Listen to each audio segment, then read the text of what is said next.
प्रश्न। जब तक काम करता हूँ तब तक सब कुछ ठीक है, पर जैसे ही फ्री होता हूँ हजारों तरह की चिंता मुझे घेरे रखती है। ऑफिस से घर या इधर उधर आते जाते मन में वही बातें चलती रहती हैं। कभी कभी तो मेरे मन को वो सारी बातें और चिंता इतना घेर लेती है कि मुझे पता ही नहीं चलता कौन क्या कह गया। मैं परेशान हूँ, अब मैं क्या करूँ। चिंता मतलब जीवन में बहुत सारी परेशानियाँ होना। अब ये चिंता कौन कौन सी हो सकती है, आइए इस पर विचार कर लेते हैं। उसने मेरे साथ बहुत बुरा किया, पारिवारिक झगड़ा। मैं घर या घर में कोई भी बीमार रहता है जिससे दिमाग खराब रहता है। हर किसी के पास खुद का घर है, मेरे पास भी होता तो कितना अच्छा होता। इधर उधर भटकना पड़ रहा है, ये भी कोई ज़िंदगी है। घर में क्यों मुझे कोई नहीं समझ पाता। हर कोई मुझे अच्छे से ट्रीट करता है, पर मेरे घर वाले हमेशा गलत ही बोलते हैं। क्या मैं सच में गलत हूँ? मैं अपने भविष्य को लेकर बहुत परेशान रहता हूँ, समझ नहीं आता क्या करूँ।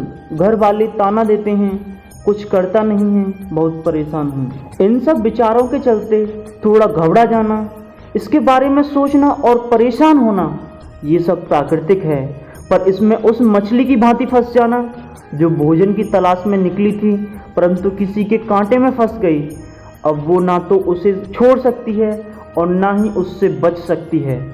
वैसे ही इंसान अभी बच्चों के साथ खेल रहा है या हंस हंस कर बातें कर रहा है, पर कुछ समय बाद विचारों का झोंका आया और अपने ही विचारों और भावनाओं में इतना फंस गया कि गुस्सा, जलन, ईर्ष्या इन सब ने उस मछली की भांति ऐसा घेर लिया कि अब बचना मुश्किल है।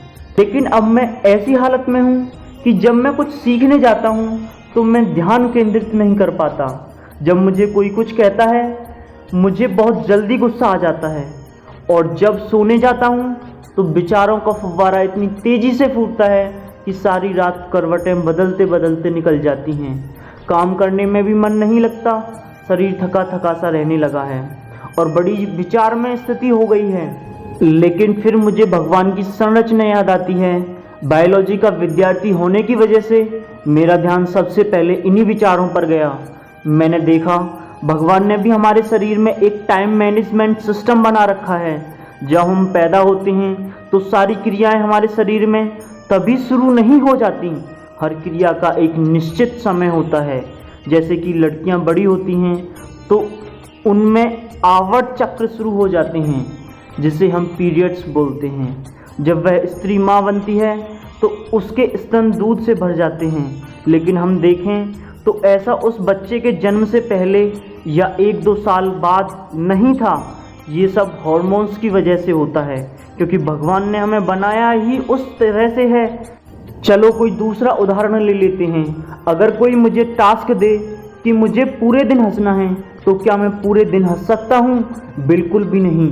हंसने का एक समय होता है, एक जगह होती है, एक जोक होता है।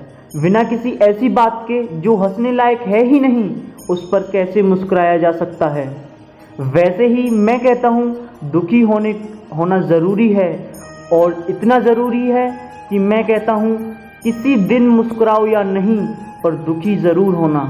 पर दुखी होने से पहले भगवान की संरचना को भी याद कर रखना। उन्होंने हर चीज़ का एक निश्चित समय बनाया है और उसे तुम्हें भी अपनी ज़िंदगी में अपनाना चाहिए। मैं सुझाव देता हूँ तुम दुखी होने का एक निश्चित समय बना लो, और जब तुम इस पर जीत हासिल कर लोगे, मैं कहता हूँ ऐसा कोई व्यक्ति या कोई भी ऐसी बात नहीं होगी जो तुम्हारे काम के बीच में आए।